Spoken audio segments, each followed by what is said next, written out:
DC where stories begin. रालिव, तस्लीव या गालिव. Either you convert to Islam or you leave, or better still, you die. यदि ये तीन choices आपको मिले तो आप क्या करेंगे? यदि आप ही की आंखों के सामने आपकी बेटी, आपकी बहन, आपकी मां को नंगा करके उनके साथ बलात्कार किया जाए, सामूहिक बलात्कार, गैंग रेप, और फिर आप ही की आंखों के सामने उनके शरीर के 2 टुकड़े कर दिए जाएं एक आरी से, तो आप क्या करेंगे? ये सब सुनकर ही बहुत घोरी सा लगता है, बहुत विभत्स है ये सारा दृश्य. तो सोचिए उन पर क्या बीती होगी जिनके साथ ये सब हुआ है, सत्य में हुआ है. द कश्मीर फाइल्स इन्हीं लोगों की कहानी है. और आज मैं किसी एक स्क्रिप्टेड स्टोरी के साथ नहीं आया हूं. ये फिल्म को मैं देखकर आया हूं,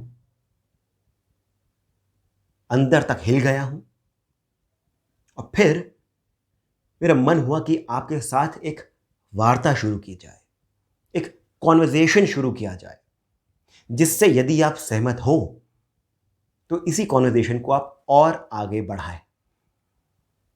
क्योंकि ये कॉन्वर्सेशन जो इस फिल्म के बाद अब शुरू हुई है, इस देश में 32 सालों तक एक मास लेवल पर कभी नहीं हुई थी. 19 जनवरी हर साल आता है और हर साल बीत जाता है. हम क्या कर रहे होते हैं 19 जनवरी को हमें याद नहीं, पर कश्मीरी पंडित उस दिन को आज दिन तक नहीं भूले.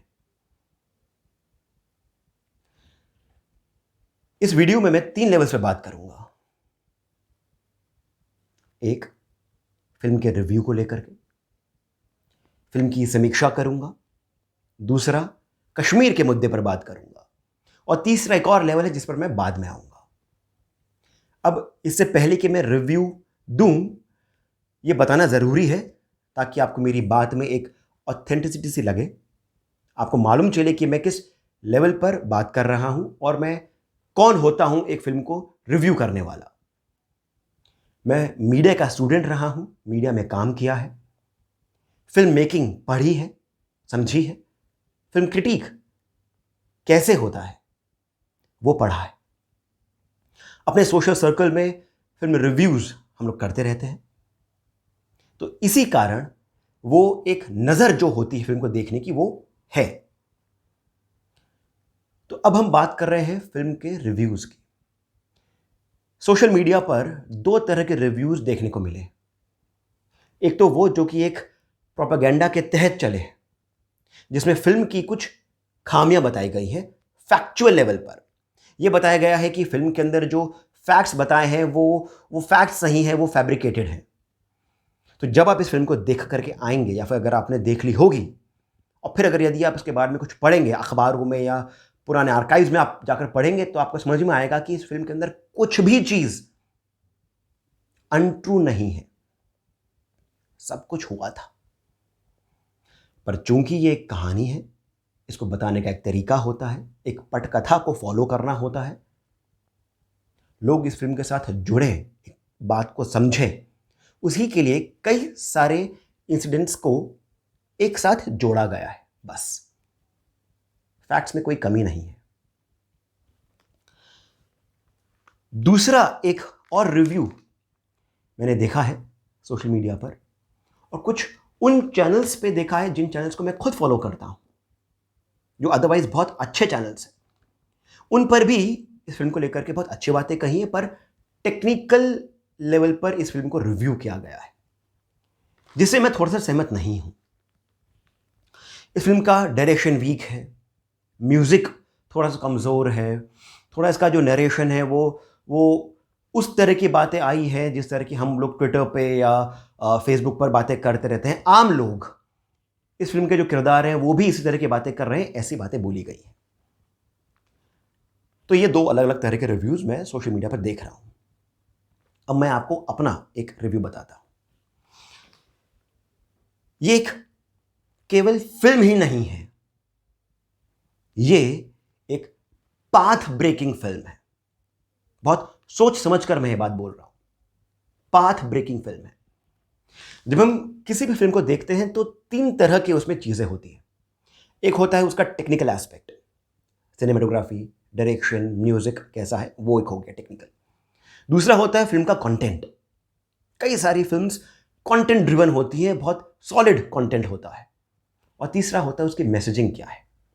फॉर एग्जाम्पल, अगर मैं अभी के समय की बात करूं तो कुछ सालों पहले देवडी करके एक मूवी आई थी अनुराग कश्यप की, जो कि टेक्निकली बहुत कमाल की फिल्म थी। जिस तरह से कैमरे का इस्तेमाल किया गया था, म्यूजिक का इस्तेमाल किया गया था, कहानी को पिरोया गया था, बहुत टेक्निकल फिल्म थी वो, बहुत अच्छी फिल्म थी वो टेक्निकल एस्पेक्ट्स पे। पर कंटेंट क्या था, क्या मैसेजिंग थी, जिन्होंने देखी होगी वो ये बात को समझ पाएंगे। उसी तरह से कंटेंट ड्रिवन जो एक फिल्म है, उसके अंदर टेक्निकल एस्पेक्ट जरूरी नहीं है कि वो उतने ही साउंड हो, क्योंकि वो कंटेंट ड्रिवन है।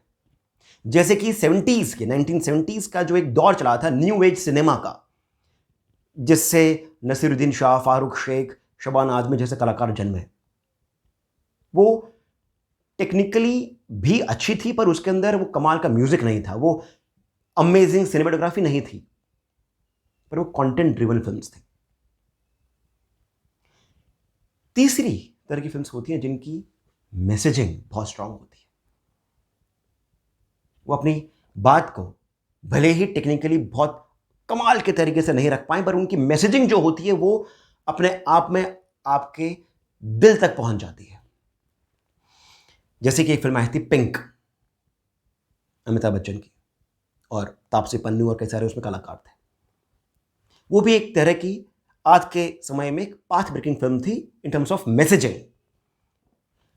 द कश्मीर फाइल्स उसी तरह से एक पाथ ब्रेकिंग फिल्म है। किस तरह की पाथ ब्रेकिंग फिल्म है ये इस तरह की है कि ये उन कहानियों को लेकर आती है जो आज से 32 साल पहले ही हुई है, पर उनके बारे में कोई बात नहीं करी गई। लाखों लोग बेघर हुए हैं, हजारों लोगों को मारा गया है बेरहमी से, उनके घर वालों के सामने चुन चुन कर मारा गया है। यह स्वतंत्र भारत में हुआ है, बहुत पहले नहीं हुआ। आपके मेरे जीवन काल में ऐसा हुआ है। इन हजारों कहानियों को कैसे 3 घंटे में ही पिरोया जाए, किस तरह से उनके दर्द को सामने लेकर आया जाए। क्या वहां पर हमें फिल्म को टेक्निकल एस्पेक्ट्स पे जज करना चाहिए, या फिर हमें यह देखना चाहिए कि ये हिम्मत जो करी है, जो आज दिन तक कभी किसी ने नहीं करी थी, वो आज हुई है। ये एक शुरुआत है। आगे चलकर हो सकता है इस पर वेब सीरीज बने, हो सकता है इस पर और बेटर फिल्म्स बने जो कि मास स्केल पर हर एक को अपील करें, इंटरनेशनल लेवल पर ये कुछ अवार्ड जीत जाए, वो बातें अलग हैं। ये उसी तरीके से है जिस तरह से शिवाजी ने एक हिंदवादी स्वराज की स्थापना करी थी। उनका साम्राज्य बहुत बड़ा नहीं था, और उनके कंपैरिजन में जो बाजीराव पेशवा ने किया था वो तो कमाल का था। पूरा भारत भगवा था, पर फिर भी शिवाजी महाराज छत्रपति शिवाजी महाराज कहलाए। उनकी पूजा होती है क्योंकि वो शुरुआत उन्होंने करी, वो आरंभ उन्होंने किया। उसी तरीके से मैं आज के संदर्भ में कश्मीर फाइल्स को एक पाथ ब्रेकिंग फिल्म कहता हूं। ये जो मैं कॉन्वर्जेशन कर रहा हूं आपके साथ, इसकी शुरुआत, और सिर्फ मैं ही नहीं, मेरे ऐसे और कई सारे लोग अपने अपने चैनल्स पर अपने अपने तरीके से इस बात को लेकर के आगे आ रहे हैं। एक पाथ ब्रेकिंग फिनोमिना है। तो अगर मैं ये कहूं कि फिल्म के अंदर कहानी इस तरीके से है कि इसके अंदर बहुत ज़्यादा गोरी सीन्स उस लेवल पर नहीं है जिस लेवल पर हमें देखने की आदत है, तो ये गलत है। इस फिल्म में एक कहानी है, सिर्फ मारकाट नहीं दिखाई है, लोगों को मरते हुए ही नहीं दिखाया है, एक मैसेजिंग आई है, एक बात कही गई है, एक थॉट प्रोसेस को आगे ला करके बताया गया है।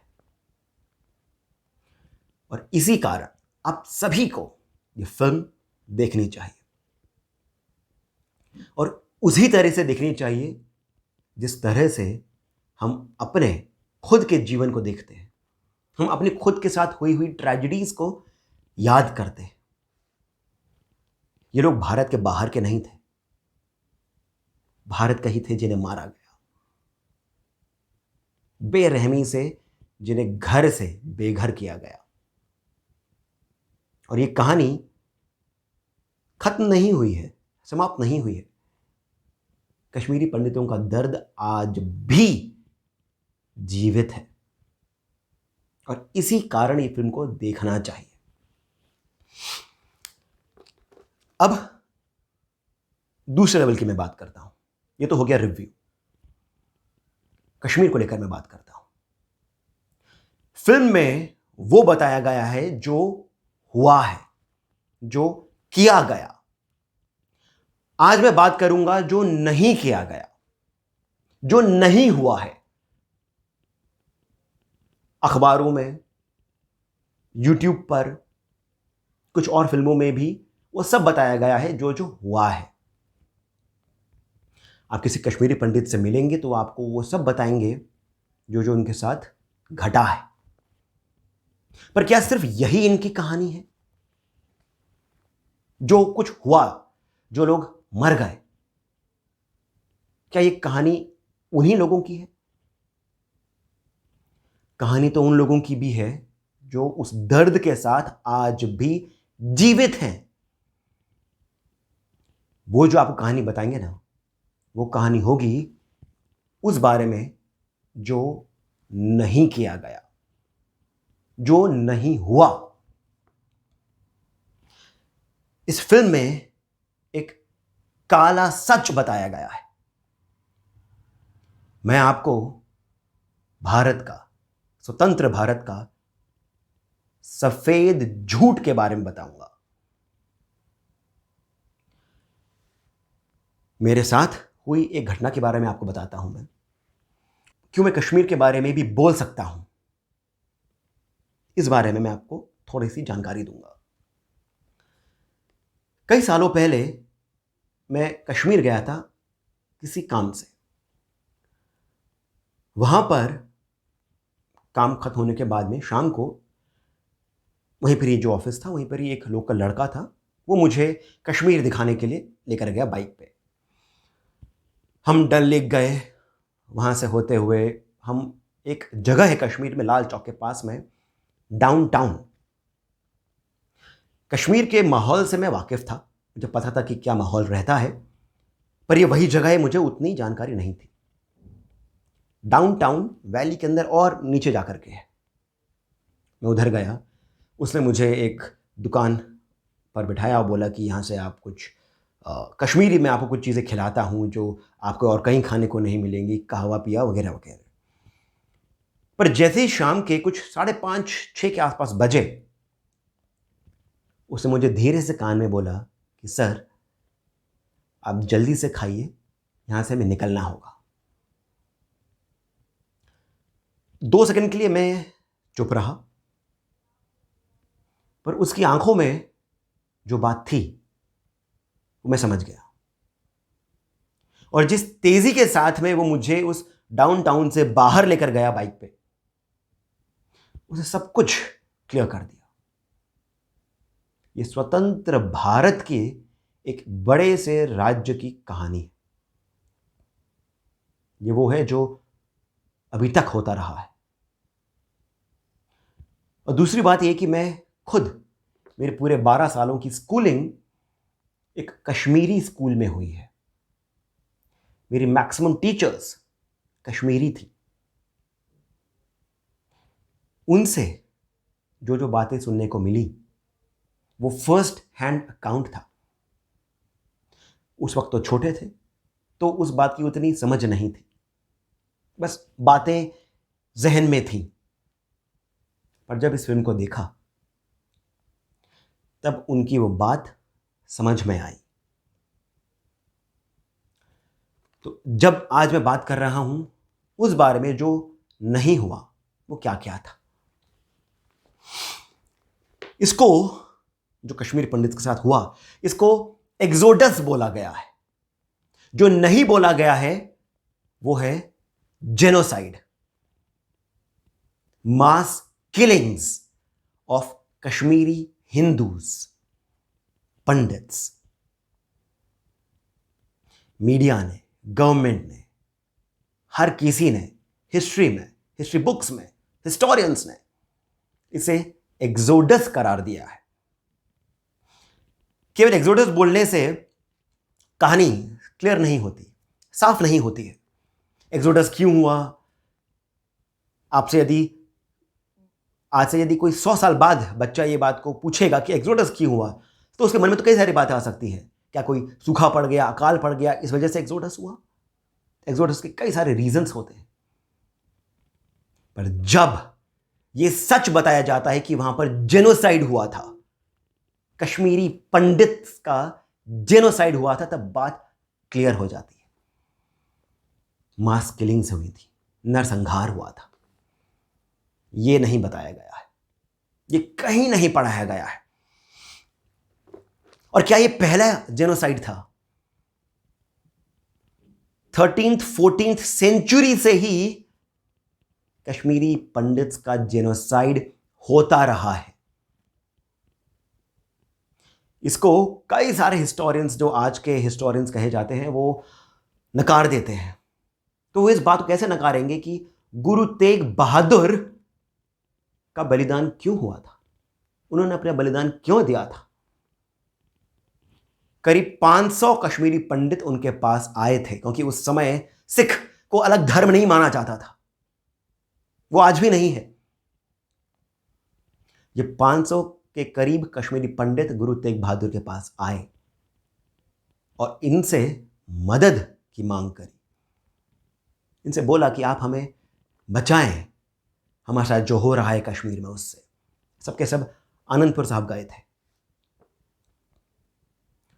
वहां पर गुरु तेग बहादुर ने, जो इन्हें अपना ही भाई समझते थे, जो थे, इन्होंने औरंगजेब से यह कहलवाया कि तुम इन सभी को कन्वर्ट करना चाहते हो तो ठीक है, एक काम करो, इनके जो गुरु हैं, कश्मीरी पंडित्स के गुरु, सिख गुरु, गुरु तेग बहादुर, तुम इनके गुरु को कन्वर्ट कर दो, ये सभी कन्वर्ट हो जाएंगे। गुरु तेग बहादुर ने अपना बलिदान दे दिया, पर कन्वर्ट नहीं हुए। इस सच को हिस्टोरियंस कैसे छुपाएंगे? बताया नहीं गया, सच बोला नहीं गया, तो सच छुप ही गया। This, what happened in 1990, was the 7th genocide. सोचिए, 700 सालों में कितनी बार कश्मीरी पंडित के साथ क्या क्या नहीं हुआ। जो लोग उस घाटी में मेजॉरिटी में थे, वो 1990 में केवल 6% कैसे रह गए, कैसे वो केवल माइनॉरिटी हो गए, ये नहीं बताया गया। ये बताया गया जो कई सारे उस वक्त के पॉपुलर टीवी चैनल्स पर, मीडिया में बताया गया कि ये जो कश्मीर पंडित थे, ये माइनॉरिटी में होते हुए भी इन्होंने कई सारी पोस्ट्स पर कब्जा कर रखा था, कई सारी गवर्नमेंट जॉब्स पर कब्जा कर रखा था। किसी ने भी ये नहीं बताया कि ये जो मेजॉरिटी में थे, ये माइनॉरिटी में कैसे आ गए। हिस्ट्री कोई पुरानी हुई हुई चीज नहीं है, ये कोई पास्ट नहीं होता है। हिस्ट्री लिविंग प्रेजेंट होता है। इस बात को समझने की आवश्यकता है। जो हमारे साथ कल हुआ वो भी हिस्ट्री का पार्ट है, बस उसकी याद हमारे जहन में रहती है, इसलिए हम उसे प्रेजेंट कहते हैं। कश्मीरी पंडितों का दर्द हमने छोड़ दिया, इसलिए हम इसको हिस्ट्री मान करके छोड़ देते हैं। जो हुआ वो ये तो हुआ कि हमें हिस्ट्री पढ़ाई गई, हमें हिस्ट्री बताई गई, मुगलों की हमें हिस्ट्री बताई गई, ब्रिटिश की हमें हिस्ट्री बताई गई। जो नहीं बताया गया वो इनके साथ क्या क्या हुआ, क्यों नहीं बताया गया, सवाल तो यही है। और ये सब स्वतंत्र भारत में हुआ है, उससे भी बड़ा सवाल यही है। स्वतंत्र भारत में ये किस तरह की स्वतंत्रता है, ये किस तरह की आजादी है? वो कौन हिस्टोरियंस हैं जिन्होंने सेलेक्टिव नैरेटिव बताया? क्यों किया ऐसा? इस बारे में कोई बात नहीं करता है। ये सभी हिस्टोरियंस बड़ी बड़ी यूनिवर्सिटीज में जाकर के बड़ी बड़ी पोस्ट पर जाकर बैठ गए हैं। इनसे कोई ये नहीं पूछता है कि तुम्हें हिस्टोरियन होने की डिग्री कैसे मिल गई। यदि आप अपने पढ़ाई में, अपने रिसर्च में सेलेक्टिव हैं तो एक धर्म पर इतना बड़ा अत्याचार हुआ जो एक धार्मिक अत्याचार था, उसे कैसे छुपा दिया गया? इस बारे में कोई बात नहीं करता। मीडिया, ये वही मीडिया है जो कि फ्री स्पीच की बात करता है। उस मीडिया ने फ्रीली होकर के कश्मीरी पंडितों के दर्द को क्यों नहीं उठाया, क्यों नहीं बताया कि इनके साथ में क्या हुआ है? और इसका कारण यह है कि यदि ये बताते तो इन्हें यह बताना पड़ता कि यह जेनोसाइड था, इन्हें बताना पड़ता कि यह इस्लामिक टेररिज्म के कारण हुआ है। कैसे बता सकते थे?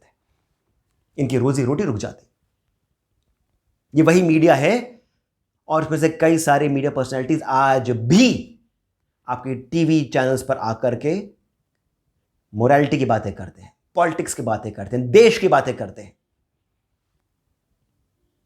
इन्हें समझने की आवश्यकता है, इन्हें पहचानने की आवश्यकता है। वो मीडिया जिसे फोर्थ पिलर कहा जाता है डेमोक्रेसी का, कि किस तरह से डेमोक्रेसी का पिलर खड़ा रहा, ये कोई नहीं बताता। क्यों है डेमोक्रेसी का पिलर? यदि इस तरह का है तो इसे कोई नहीं बताता।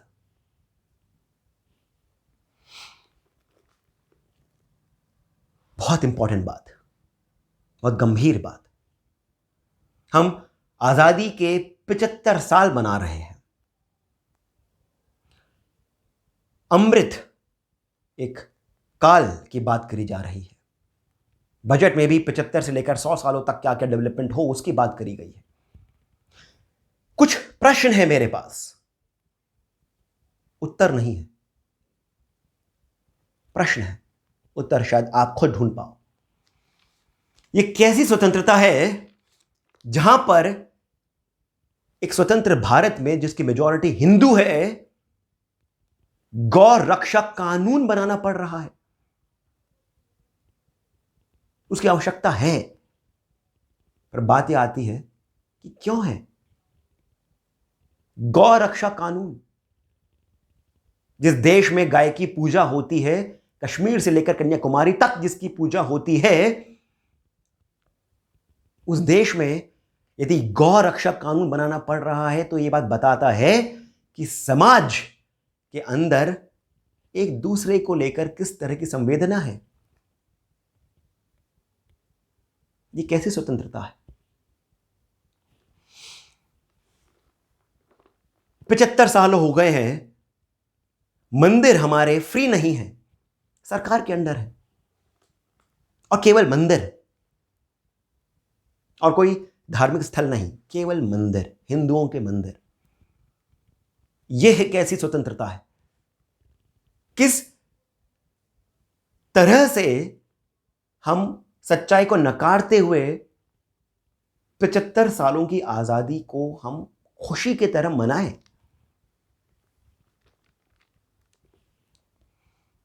इस देश में यूसीसी नहीं, यूनिफॉर्म सिविल कोड नहीं है, यूनिवर्सल सिविल कोड नहीं है। हर एक धर्म का अपना एक कानून है। यह किस तरह की स्वतंत्रता है? क्या इसे ही को हम स्वतंत्रता कहते हैं? स्वतंत्र, यह कैसा तंत्र है जिसमें केवल स्व, सेल्फ लग गया है? तंत्र गायब है। आर्टिकल 370 को हटने में इतने साल लग जाते हैं। सरकार किसी भी पार्टी की हो, आर्टिकल 370 वैसे का वैसा रहता है। 1990 में कश्मीरी पंडितों के साथ जो हुआ उसके बाद में भी आर्टिकल 370 रहता है इतने सालों तक। यह किस तरह की स्वतंत्रता है? और यह है क्या स्वतंत्रता? कश्मीर में रेफरेंडम की बात करी जाती है। जो सेपरेटिस्ट्स हैं वो रेफरेंडम की बात करते हैं कि आप कश्मीर में एक रेफरेंडम करवा लीजिए। उसी तरीके से खालिस्तान के पक्ष वाले लोग भी रेफरेंडम की बातें करते हैं। एक रेफरेंडम हुआ था पाकिस्तान को लेकर के, और उस रेफरेंडम में जिन जिन लोगों ने, इनफैक्ट आपको नहीं पता है, ध्यान रखिए और सुनिए इस बात को अच्छे से, कि जिन जिन लोगों ने पाकिस्तान बनना चाहिए इस बारे में वोट दिया था, वो सभी लोग यूपी और हैदराबाद में जाकर के बसे हुए हैं। वो भारत में ही हैं, पर उन्होंने वोट किया था कि पाकिस्तान बनना चाहिए। इसके साथ हमने स्वतंत्रता पाई है। इस सच के साथ, इस सिचुएशन के साथ हमने स्वतंत्रता पाई है। और ये लोग आज भी हैं। ये कैसे स्वतंत्रता है? और ये सारी बातें जो मैं कर रहा हूं, ये अलग बातें नहीं हैं, ये सभी जुड़ी हुई बातें हैं। क्योंकि जो कश्मीर में हुआ वो एक दिन का कुछ उपज नहीं थी कि एक दिन कुछ मुस्लिम लोगों ने समझा, कुछ मुस्लिम युवाओं ने समझा कि हमारे साथ तो ज्यादतियां हो रही हैं तो हम इनको भगाएं। ये इन सभी बातों का जो बीज की तरह बोए गए थे, यूनिफॉर्म सिविल कोड का नहीं होना, उस वक्त कोई गौ रक्षा कानून नहीं होना, आर्टिकल 370 का होना, इन सब बातों का बीज पहले से ही बो दिया गया था। 1400 1300 सेंचुरी में जो हुआ था वो सब भी बीज था, जो एक कांटों भरे पेड़ की तरह 1990 में कश्मीरी पंडितों को चुभा। इसीलिए ये सारी बातें करना जरूरी है। एक और बात जो होती है पर इस केस में नहीं हुई, हमारी जुडिशरी जो हर किसी केस में सुओ मोटो कॉग्निजेंस ले लेती है, खुद से ही संज्ञान ले लेती है कि यह गलत हो रहा है, यहां पर सरकार को कुछ करना चाहिए।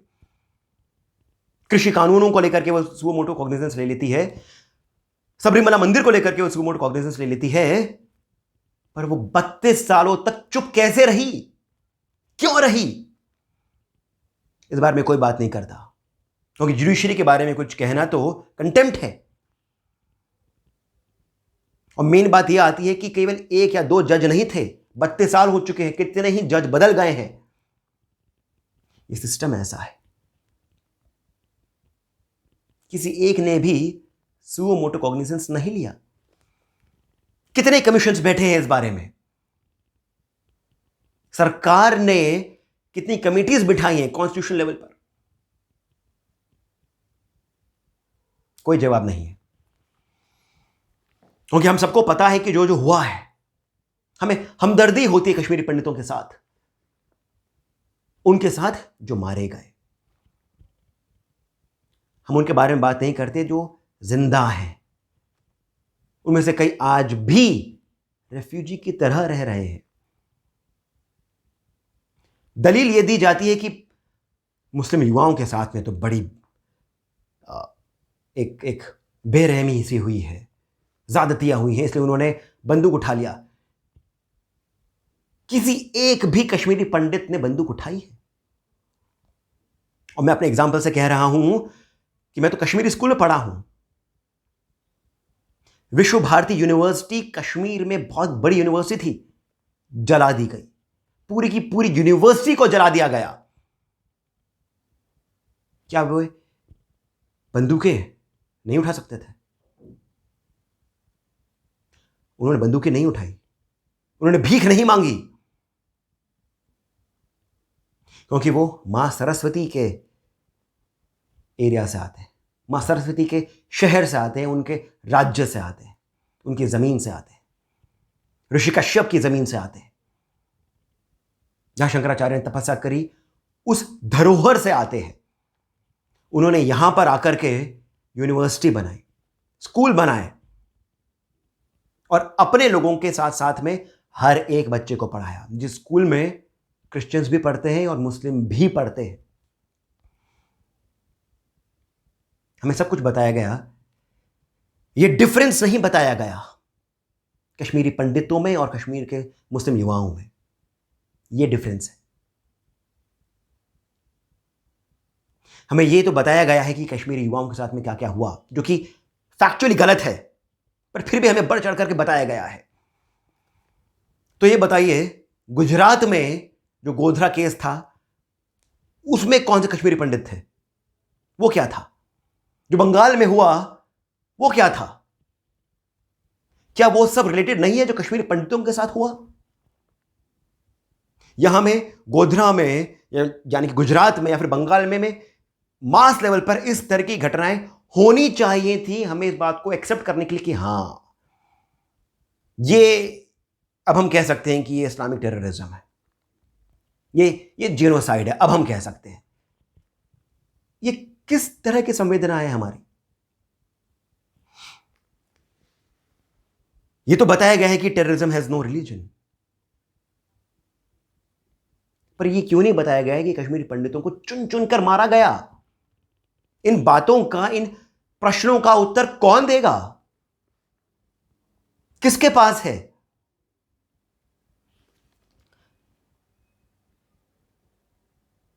फिल्म में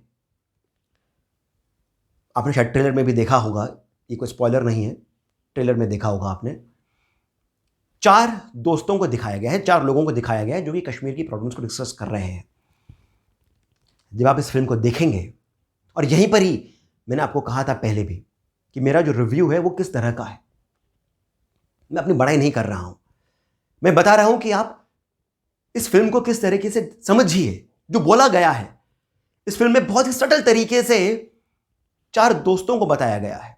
एक बंगाल से आते हैं, एक साउथ से आते हैं, एक नॉर्थ के दिखाए गए हैं और एक भी उसी एरिया के हैं। ये चारों एक कश्मीरी पंडित के दोस्त हैं। ये चारों लोग गिल्टी फील करते हैं। इस फिल्म में बहुत सटल तरीके से बताया गया है कि जो शेष भारत है ना, कश्मीर को छोड़ करके जो शेष भारत है, वो किस तरह से फेल हुआ है इन कश्मीरी पंडितों की व्यथा को समझने में। बहुत सटल तरीके से बताया गया है और यही कारण है कि मैं आपको इस फिल्म की समीक्षा करके बताऊं। इसी कारण मैं आपको इस फिल्म का रिव्यू बताना चाहता था कि इस फिल्म के अंदर जो सटलिटीज है ना, उसको समझने की आवश्यकता है। अब एक तीसरे लेवल की बात जो मैं आपको पहले कर रहा था, संवेदना की। ऐसा क्यों है कि हम इस पूरे भारत ने कश्मीर पंडितों को फेल कर दिया है? हम खुद फेल हो गए हैं और हमारे पर होप रखते हुए ये खुद फेल हो गए हैं। संवेदना की कमी है। पॉपुलर कल्चर में, मीडिया में हम इतने खो गए हैं कि हमें रोटी कपड़ा मकान के आगे कुछ और दिखता नहीं है। स्वतंत्र में से तंत्र जाए भाड़ में, स्व रहना चाहिए, सेल्फ रहना चाहिए। और उसमें भी हम इतने मूर्ख हो गए हैं कि हम ये भी नहीं समझ रहे हैं कि जो कश्मीरी पंडितों के साथ हुआ, जो गुजरात में हुआ, जो बंगाल में हुआ, जो भारत के कई सारे कोनों में हुआ, जो उत्तर प्रदेश में होता रहता है, वो कल को आपके घर में हो सकता है। हम इतने मूर्ख हैं कि हम सेल्फिश होने में भी हम इतने शैलो लेवल के सेल्फिश हो चुके हैं।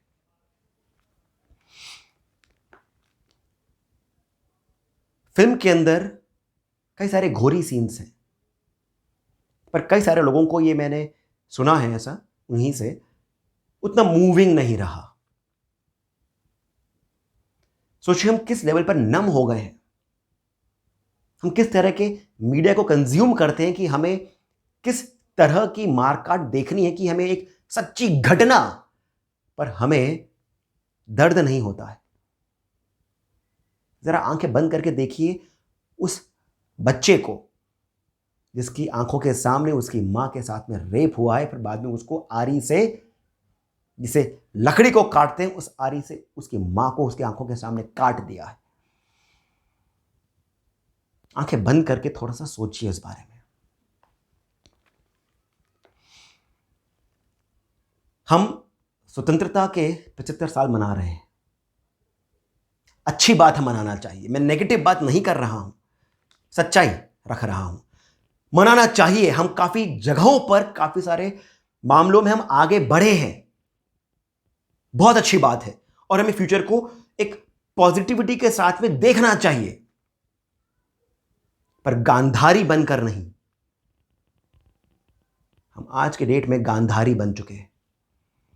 हम धृतराष्ट्र भी नहीं है जो आखिरी समय तक भी ये कहता रहा, ये सोचता रहा कि क्या पता मेरा बेटा दुर्योधन जीत जाए।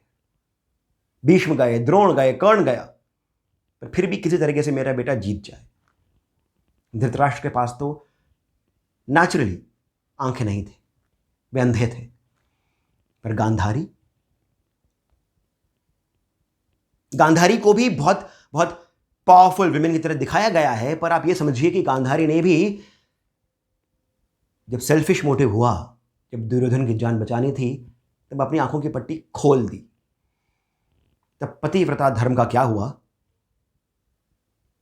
वो सेल्फिश मोटिव आ गया। खुद सोचिए, हम गांधारी बनते जा रहे हैं। हम एक भांग खाकर बैठे हैं कि 75 years of independence, let's celebrate that. ये इस सेलिब्रेशन में दोस्तों कश्मीरी पंडित कहां है? वो क्या सेलिब्रेट करें? क्या वो भारतीय नहीं है?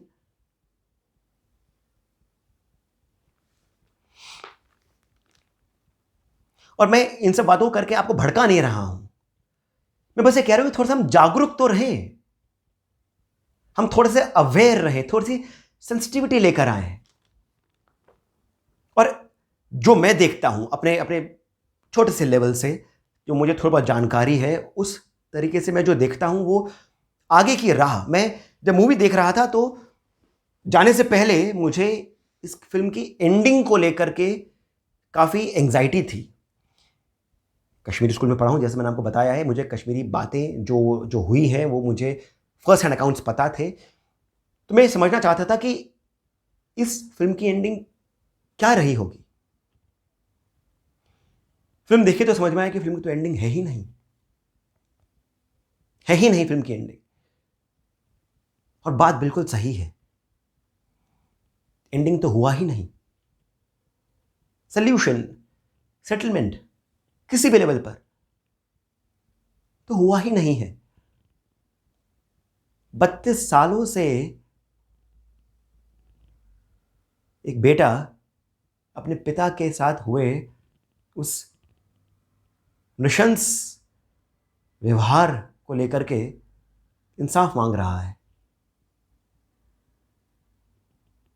एक पिता जो बूढ़ा हो चुका है, अपनी 10-12 साल की लड़की के साथ हुए रेप की यादों को लेकर आज भी जिंदा है। इसका क्या एंडिंग है? इसकी क्या सेटलमेंट करी जाए? तो जो मैं समझ सकता हूं वो ये है कि पहली बात तो ये कि सरकार को इसे एक्सेप्ट करके जेनोसाइड डिक्लेयर करना चाहिए, और उससे ये होगा कि ये हमारी हिस्ट्री बुक्स में आएगा, संवेदना जागेगी, नई पीढ़ी को इसके बारे में समझ में आएगा। कश्मीरी पंडित्स को रिजर्वेशन नहीं चाहिए, समझिए इस बात को। वो सशक्त हैं, वो भगोड़े नहीं हैं, वो कमजोर नहीं हैं, वो भागे नहीं थे। वो इस होप में अपने दोस्तों के पास आए थे कि इनके दोस्त इनके साथ में खड़े रहें, और हम भारतीय, शेष भारत के लोग, हम फेल हो गए उनके इस होप पर। तो आज जो करना है, मैं आप सभी लोगों के माध्यम से, इस प्लेटफॉर्म से यह अपील करता हूं सरकार को कि आप इसे जेनोसाइड डिक्लेयर करें। एक कमिटी, एक कमीशन बिठाई जाए, जितने भी लोगों के साथ में जो जो हुआ है उसको डॉक्यूमेंट किया जाए, एक ऑफिशियल तरीके से डॉक्यूमेंट करा जाए। नहीं तो फिर अदरवाइज मीडिया में तो केवल 200-250 लोग मरे हैं, मजाक बन गया है। 5 लाख के ऊपर लोग बेघर हुए हैं। क्या 200-300 लोगों के मरने पर 5 लाख लोग बेघर होते हैं? It's a joke, and we are the ones who are silently laughing at this joke. Kashmir की जो धरोहर है उसे कोने कोने तक पहुंचाया जाए, बहुत जरूरी है ये। केवल हिस्ट्री बुक्स में ही नहीं, साइंस की बुक्स में, जीके में कश्मीर के बारे में पढ़ाया जाए। जब छोटे छोटे बच्चों को कश्मीर के बारे में बताया जाता है तो उन्हें कश्मीर की वेशभूषा में वो लोग दिखाए जाते हैं कार्टून के फॉर्म में जो लोग टोपी पहने हुए हैं, बस वही लोग। यह नहीं बताया जाता है कि कश्मीर में शंकराचार्य मंदिर भी है, शारदा देवी का मंदिर भी है। बहुत जरूरी है इन सब बातों को बताना। और अंत में मैं बस यही कहूंगा कि यदि आप मेरी बातों से, थोड़ा सा लंबा वीडियो हो गया है, पर यदि आप मेरी बातों से सहमत हैं, किसी भी लेवल पर सहमत हैं, जरूरी नहीं कि आप मेरी हर बात को समझें या मानें, पर किसी भी लेवल पर यदि आप सहमत हैं तो मेरी इस व्यथा को, जो मैं एक छोटी सी पतली सी दबी हुई आवाज जो मैं दे रहा हूं कश्मीरी पंडितों की मेरे प्लेटफॉर्म पर, आपके माध्यम से मैं आपसे यह अपील करता हूं कि आप इस वीडियो को और आगे लेकर जाएं, खुद के वीडियोस बनाएं, इन लोगों से मिले, क्योंकि बहुत जरूरी है इस बात को समझना कि लोकतंत्र में सच किस तरह से दबाया जाता है, एक तंत्र के माध्यम से। और इस तंत्र को जो तोड़ा जा सकता है वो केवल लोक, यानी कि लोगों के माध्यम से ही, जागरूकता से ही इस पूरे विभत्स सिचुएशन को तोड़ा जा सकता है। इसी आशा के साथ धन्यवाद।